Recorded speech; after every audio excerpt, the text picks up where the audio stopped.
बिस्मिल्लाहिर्रहमानिर्रहीम। नाजरीन, आज अपने यूट्यूब चैनल तीसरी आंख ऑफिशियल के प्लेटफॉर्म से जिस मौजू को मैं कवर करने जा रहा हूँ वो लाहौर चैम्बर ऑफ कॉमर्स और वफाकी ईवान सनअत व तजारत, इन दोनों को कवर करेगा। सबसे पहले हम लाहौर चैम्बर की सियासत से अपने इस व्लॉग का आगाज़ करते हैं। दोस्तों की जानकारी के लिए बताऊं कि गवर्नर हाउस के बिल्कुल अपोजिट आप शादमान को जब जाएं तो दाएं तरफ आपके बाग जना आ जाएगा और बाईं तरफ आप देखें पुलिस क्लब को जैसे ही आप क्रॉस करें तो फिर इनकी लाहौर चैम्बर ऑफ कॉमर्स की बिल्डिंग है। कभी आप विज़िट करें। माशाल्लाह किस कदर शानदार इमारत है इसकी। अब इस इमारत पे कब्जा के लिए जो ग्रुप्स आपस में बरसरे पैकार होते हैं, थोड़ा सा उसका आगाज़ करते हैं कि शुरू में इस ईवान सनअत व तजारत लाहौर का जो है, इस पे जिस ग्रुप का कब्जा था उसमें एस एम मुनीर और इफ्तिखार, मलक इफ्तिखार साहब, गार्ड फिल्टर वाले, इनका था कब्जा। और ये एक मरूसी सियासत जिसको कहते हैं, यहाँ पे उसका राज था कि ये बैठ के आपस में फैसले करते थे। और चैम्बर, अभी मैं आपको आगे चल के बताऊंगा कि ये चैम्बर की फिर इसमें दूसरे लोगों का इंटरेस्ट क्यों जो है वो बढ़ा। तो इसी दौरान इस लाहौर चैम्बर में एक छोटे ताजरों का ग्रुप जो है वो उसने सर उठाया। उन्होंने कहा कि ये जितने इंडस्ट्रियलिस्ट वगैरह हैं ये इस पे काबज़ हैं और इनके सारे मफादात हैं। तो गालबन उसमें जिस बंदे ने क़यादत की मुखालिफ ग्रुप की, उसका नाम परवेज़ हनीफ था और वो छोटे ताजरान को लेके तो वो कामयाब हो गए। और इस चैम्बर में उन्होंने, ये फाउंडर थे गालबन, और उन्होंने दी फाउंडर के नाम से जो ग्रुप बनाया उसके तहत उन्होंने इसकी सियासत की। अब इसके मुकाबले एक और ग्रुप खड़ा हुआ। वो ग्रुप, उसका नाम प्याफ था और ये ग्रुप मियां शफकत साहब ने इसको कायम करने में अपना मरकज़ी किरदार अदा किया। उसके साथ इस ग्रुप में फिर मरहूम शेख अरशद मोहम्मद अली, बाद में मियां अंजम निसार, अलफता वाला इरफान इकबाल शेख, सरताज ग्रुप, सरताज पौली वाला मियां नुमान कबीर, एक मरहूम फौत हो गए हैं, कैसर शेख साहब के बेटे थे, बाद में वो इस ऐवान के प्रेसिडेंट भी रहे। वो ये लोग उस ग्रुप में शामिल हुए। हाँ, ख्वाजा शहजाद, ये लोग इस ग्रुप में आए और इन्होंने प्याफ ग्रुप खड़ा कर दिया। मलक इफ्तिखार साहब को परवेज़ हनीफ साहब ने आउट किया हुआ था और खासा अरसा वो इस ईवान की सियासत से बाहर थे। मलक साहब की सारी ज़िंदगी की सियासत इस ईवान की सियासत में गुजरी है। वो इस पे बहुत ज़्यादा परेशान थे। खैर, मुख्तसरन उन्होंने प्याफ के साथ इल्हाक किया और प्याफ और फाउंडर मलक इफ्तिखार साहब की, इन्होंने मिल के इलेक्शन लड़ा दी फाउंडर के खिलाफ और वो इलेक्शन ये लोग जीत गए। और गालबन उसका जब ये इलेक्शन जीते तो उसका सदर जो है वो मियां अंजम निसार बना। और वो हुई इनकी बहुत बड़ी कामयाबी थी। मेरी आंखों के सामने वो सीन नज़र आ जाता है क्योंकि उस इलेक्शन में मेरा बहुत गहरा दोस्त डॉक्टर अरशद मजीद, वो भी इनकी एग्जीक्यूटिव कमेटी का मेंबर मुंतखब हुआ था। और मेरी आंखों के सामने वो सीन आ रहा है कि मलिक इफ्तिखार साहब इस ईवान की सीढ़ियों पे खड़े, उनके हाथ इस तरह कांप रहे थे और वो दुआएं कर रहे थे, जिस तरह वो फिर ज़रा बोलते भी हैं और थोड़ा सा ड्रामाबाजी का आंसर भी उसमें शामिल होता है। तो वो कहने लगे कि इतने सालों के बाद मैं इस सियासत में आए, ईवान में हम लोग वापस आए, हम ईवान के लिए बहुत काम करेंगे। अब आते हैं असल मौजू की तरफ कि इस ईवान की सियासत में वो क्या चीज़ है कि जिसके लिए लोग लाखों नहीं करोड़ों हार रुपया खर्च करते हैं चैम्बर की सियासत में। और ये जिसकी मैं बात करने लगा हूँ वफाकी ईवान सनत और तजारत, जिसका मरकज़ी दफ्तर कराची में है। यकीन जाने जब इसका इलेक्शन होता है तो इसकी तकरीबन 250-300 बंदों ने वोट डालना होता है और वो सारे कराची में जाते हैं। 2 ग्रुप इलेक्शन लड़ने वाले, वो इन तमाम लोगों का, एसोसिएशन के नुमाइंदों का खर्चा उठाते हैं, जिसमें क़याम भी होता है, तोआम भी होता है और जाम भी होता है। चलें खुल के बात करता हूँ क्योंकि मुझे किसी से खौफ नहीं है। मैं लफ्ज़ इस्तेमाल कर रहा हूँ क़याम, तोआम और जाम, बाकी अल्लाह खैर करे। और फिर उसमें जो खाने होते हैं, एक एक खाने में 25-25, 30-30 डिशें, कहीं चाइनीज़, कहीं जापानीज़, कहीं देसी, तेहरान रोस्ट। वो सीन होता है कि इतना पैसा तो सेनेट के इलेक्शन में कभी नज़र नहीं आता जितना वफाकी ईवान सनत और तजारत में होता है। और फिर हम वापस आते हैं लाहौर की सियासत। ये चैम्बर्स की सियासत, एक वक्त आया था कि ये चैम्बर की सियासत में लोग इस कदर दिलचस्पी क्यों लेते थे। उसका मेन रीज़न ये था कि यहाँ के अरबाब इख्तियार रिकमेंडेशंस देते थे, लेटर्स देते थे यूरोप के वीज़े के लिए, अमेरिका के वीज़े के लिए, और उन लेटरों पे वीज़े जारी होते थे और फिर बंदे गायब होते थे। वहाँ से लोगों ने लाखों नहीं करोड़ों रुपया कमाया। और ये चैम्बर की सियासत में इस कदर पैसे का जो बेदरेग इस्तेमाल हुआ और हवस इक़्तिदार हासिल करने की जो हुई, वो यहाँ से इसका शुरू हुआ। खैर, ये 4-5 टर्म्स जो हैं, इसमें था कि एक दफ़ा प्याफ की बंदा जो है वो आएगा प्रेसिडेंट, और नीचे सीनियर वाइस प्रेसिडेंट, और इस तरह दूसरे ओहदे जो हैं वो फाउंडर को मिलेंगे। अगले साल फाउंडर का प्रेसिडेंट होगा और प्याफ के सीनियर नायब सदर और नायब सदर होंगे। ये कुछ साल चला। अब इसमें जहाँ तक मुझे याद पड़ता है, पहले अंजुम नसार आया, फिर इरफान इकबाल शेख आया सदर इसका, फिर गालिबन मियां शफ़क़त भी इसमें इसका सदर रहा। जिन साहब की मैं बात कर रहा हूँ, पूरा नाम उनका मुझे नहीं आता, कैसर शेख साहब, इनको जो MNA है उनका बेटा था, वो प्रेसिडेंट रहा। फिर मियां नुमान कबीर आया, और ये शेख आसफ साहब का बेटा है आजकल जो फाउंडर की तरफ से इसका चैम्बर का प्रेसिडेंट है। खैर, जब मियां नुमान कबीर चैम्बर का यहाँ पे सदर था, उस वक़्त प्याफ में दरारें पड़नी शुरू हो गई।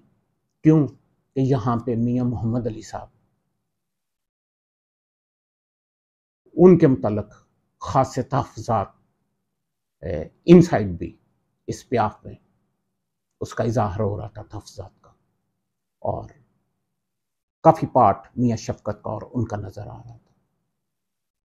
तो फिर एक वक़्त आया आज से 1.5 साल पहले कि मियां शफ़क़त, मियां नुमान कबीर और ये लोग प्याफ के 2 ग्रुप बन गए। एक ग्रुप में मियां अंजुम नसार थे, दूसरे ग्रुप में ये साहिब थे जिनका मैं जिक्र कर रहा हूँ, मियां शफ़क़त और मियां अंजुम नसार। ये 2 ग्रुप सामने आ रहे थे। अब मज़ेदार बात ये है, इन बड़े बड़े नामों का तो जिक्र हो रहा है। आज ये व्लॉग मेरा खासा लंबा हो जाएगा।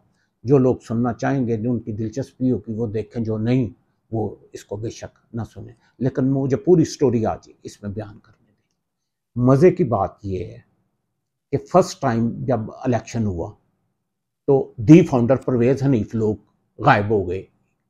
पहला इलेक्शन लड़ा और दूसरे इलेक्शन में वो गायब हो गए। अब इनकी अपोजिशन पे जो बंदे आए, उनमें कस्टम क्लियरिंग एजेंट्स ग्रुप का हेड है चौधरी अमजद, उसको अल्लाह मालिक बिल्डिंग वाला भी कहते हैं। मेरा पुराना महल्लेदार है, छोटे भाइयों की तरह है, बड़ी इज्जत देता है। जिस तरह मैंने अर्ज़ की शायद इस व्लॉग में पहले कि मियाँ नुमान कबीर भी मेरे छोटे भाइयों की तरह है, बहुत इज्जत देता है। इसी तरह चौधरी अमजद, वो भी बहुत इज्जत देता है। ये चौधरी अमजद, ये मसूद भट्ट, आगा इफ्तिखार, फिर कुछ हाल रोड के थे, गालबन शेख इमरान, मलक अमानत, कुछ ये लोग जो हैं इन्होंने एक ग्रुप बनाया। और जब चैम्बर में और कोई इनको टफ टाइम देने वाला नहीं था पियाफ और फाउंडर को, उस वक्त ये चौधरी अमजद बाकायदा हर इलेक्शन में इनके खिलाफ आते रहे। और ये जितनी बातें मैंने आपसे की हैं, ये विज़ों वाली और इसमें और भी काफ़ी पैसे की इन्वॉल्वमेंट, और वो इस चीज़ पे शोर मचाता रहा। एक इलेक्शन में तो खासी बदमज़गी यहाँ तक आई कि पर्चे तक भी कटे और मार कुटाई भी हुई इसमें मियाँ अंजम नसार और चौधरी अमजद के दरमियान आपस में। तो ये ग्रुप इनको बड़ा टफ टाइम दे रहा था। मीनवाइल गाहे बगाए ये चौधरी अमजद की कोशिश थी मलिक इफ्तिखार साहब के साथ मिलके पियाफ के खिलाफ बड़ी कोशिशें होती थी। उसका रीज़न ये था कि जब वफाक का इलेक्शन होता था, वो कराची वाला मेन पूरे पाकिस्तान का जो है, उसमें मलिक इफ्तिखार साहब और मियाँ अंजम नसार, इन दोनों के ग्रुप अपोजिशन में होते थे, आपस में ये दस्ते गिरोबां होते थे, एक दूसरे के खिलाफ इलेक्शन लड़ते थे। तो ये चौधरी अमजद उस वक़्त मियाँ अंजम नसार लोगों की बजाय इसकी हमायत में आते थे मलिक इफ्तिखार साहब के। लेकिन मलिक इफ्तिखार साहब को जो जानते हैं, वो कभी कच्ची गोलियां नहीं खेड़ते होंगे, वो हमेशा बड़े पक्के काम करते हैं, वो तती जगह पे पैर रखते नहीं होंगे। तो वहाँ पे वो जो भी वादे वाइद करते थे, यहाँ आके उन्होंने कभी वो वादा वाइद पूरा नहीं किया था। अब यहाँ पे ये हुआ कि जिस वक्त प्याफ में ये दो ग्रुप सामने आ गए, तो ये चौधरी अमजद ग्रुप और मियाँ शफकत और ये नुमान कबीर ग्रुप, इनके दरमियान अंडरस्टैंडिंग हो गई। मीनवाइल खुदा की कुदरत, फाउंडर जो है उसमें भी एक वो नाम उसका बंदे का मैं भूल गया हूँ, वो इनका मेरा ख्याल है सीनियर वाइस प्रेसिडेंट भी रहा है फाउंडर की तरफ से लाहौर चैम्बर में, अली कुछ इस तरह का उसका नाम है। तो आहिस्ता आहिस्ता साल 2 साल में उनको भी बड़ा शौक पैदा हुआ लीडर बनने का, और वो मलिक इफ्तिखार ग्रुप के इसमें शामिल हो गए और उन्होंने अपना एक अलग ग्रुप फाउंडर में बना लिया। इस वक्त अब सूरत हाल ये है कि फाउंडर के 2 ग्रुप हैं और इधर प्याफ के 2 ग्रुप। प्याफ में अब सबसे इंटरेस्टिंग सूरत हाल उस वक्त पैदा हुई कि जब मियाँ अंजम नसार, जिनका मैंने आपको जिक्र किया, और इरफान इकबाल शेख, ये शीरो शक्कर थे आपस में दोनों। उसकी भी मैं आपको रीज़न बता देता हूँ। मियाँ अंजम नसार और जिस वक्त ये वफाक की सियासत में मियाँ अंजम नसार लोगों ने एक ग्रुप अपना मलिक इफ्तिखार साहब के सामने खड़ा किया, तो एक तारक सईद सहगल था जो वफाक की सही सियासत किया करता था, वो इनके साथ आ गए। लेकिन उस वक्त मलिक इफ्तिखार साहब खासे स्ट्रॉन्ग चल रहे थे। अब खुदा की कुदरत कि मियाँ अंजम नसार साहब जब इस वफाक की सियासत में आए, तब मियाँ अंजम नसार साहब के एक भाई हैं गालबन सुहेल नसार, उस वक्त उनके बेटे की शादी किससे हुई? साबर मिठू साहब की बेटी से। वो समधी थे। अब आज से 4 साल पहले का दौर आप अंदाजा करें, बंदा आए और उनके पीछे साबर मिठू खड़ा हो। साबर मिठू कौन है? कुछ हवालों से मुझे शायद वो जानते हैं, लेकिन मैं उन्हें बहुत ज़्यादा अच्छी तरह जानता हूँ। मैं उनको मिंट कमरी रोड से जानता हूँ। मैं उनको उनके कुछ दोस्तों के हवालों से बहुत गहराई में जानता हूँ। तो उस वक्त साबर मिठू साहब का तूती बोल रहा था, तो फिर ये अंजुम नसार और इरफान इकबाल शेख, इनके आगे कौन ठहर सकता था। फिर मलक इफ्तिखार साहब का और सबका ग्रुप ऐसे हवा में उड़ा जिस तरह पिंजा जिसले रूही पिंजदा है ना, तो रूह ऐसा उड़ता है ना, ऐसा फिर एक ग्रुप सारा इन ग्रुपों के सामने उड़ गया। मलक इफ्तिखार और इरफान इकबाल शेख, ऊपर से इमरान खान साहब की हुकूमत और इरफान इकबाल शेख साहब के भाई का बेटा जो है वो मुशर्रफ बीबी के घर में उसकी शादी हुई। उस पर मैं मज़ीद कोई बात नहीं करना चाहूँगा क्योंकि किसी के घरेलू मामला में इतनी गहराई में नहीं जाना चाहिए। लेकिन मैं आपको बता रहा हूँ कि उस वक्त दो स्ट्रॉन्ग तरीन कनेक्शन मियाँ अंजम निसार और मियाँ इरफान इकबाल शेख के थे, जिसकी वजह से इनको इस सियासत से कोई आउट नहीं कर सकता था। अब जब इमरान साहब की हुकूमत गई और मैंने अपने मुतअद्दिद कालमों में और फेसबुक पे मैंने लिखा था कि जो मुज़ाकरात हो रहे थे, मैं अक्सर जिक्र करता था लाहौर के ताजर रूपों के दो बंदे, जिसमें एक धरना की सियासत भी आई थी, 25 मई वाले धरने की, 9 मई की जिक्र नहीं कर रहा, उससे पहले 25 मई वाले की। उसमें भी मैंने जिक्र किया था कि लाहौर की दो मुमताज़ कारोबारी शख्सियात, और आज खुल के मैं बात बता दूँ, वो दो कारोबारी शख्सियात यही अंजम निसार और इरफान इकबाल शेख थे, जो बाजवा साहब और इमरान खान के साथ किसी न किसी राब्ते से थे कि ये इनके मुज़ाकरात कामयाब हो जाएं या कोई मसले का हल निकले। अब खुदा की कुदरत, बाजवा साहब तो चले गए, लेकिन साबर मिट्टू साहब का रोल अभी भी स्ट्रॉन्ग तरीन मौजूद है, क्योंकि सिर्फ एक चीफ गया है, अभी उनकी जड़ें काफ़ी गहरी मौजूद है। तो इनके भाई नासिर महमूद हैं, वो अब प्याफ में, कौन सी प्याफ, मियाँ शफकत वाली, उसमें आ गए।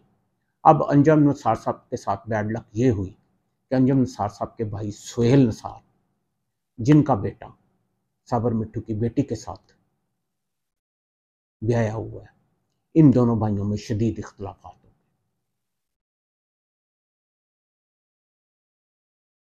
और उन इख्तलाफात की बुनियाद पे आज सुहेल निसार साहब जो हैं, उन्होंने मौजूदा प्याफ, क्योंकि प्याफ का बानी जिसने कायम की थी वो मियाँ शफकत है, उसने मियाँ अंजम निसार को रोक दिया कि आप प्याफ का नाम इस्तेमाल नहीं कर सकते।